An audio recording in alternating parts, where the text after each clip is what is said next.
বাংলার রাখাল রাজা, স্বাধীনতার মহান ঘোষক, শহীদ রাষ্ট্রপতি জিয়াউর রহমানের ৪৪তম শাহাদাত বার্ষিকীতে রাউজান উপজেলা বিএনপি ও অঙ্গ সংগঠনের নেতৃবৃন্দ আমরা এখানে সমবেত হয়েছি।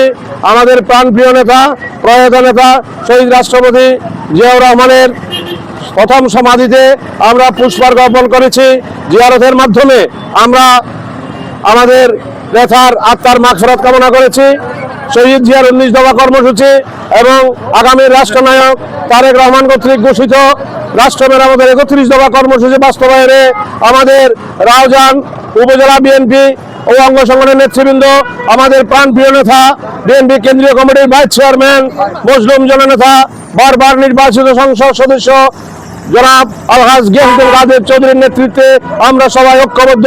আগামীতে আমরা সবাই রাউজানের মাটি, বিএনপির ঘাঁটি, এটা প্রমাণ করে আমরা আমাদের বহুদলীয় গণতন্ত্রের প্রবক্তা শহীদ রাষ্ট্রপতি জিয়াউর রহমানের আমরা আত্মার মাগফিরাত কামনা করে আজকের কর্মসূচিতে আমার শুভেচ্ছা বক্তব্য এখানে শেষ করছি এবং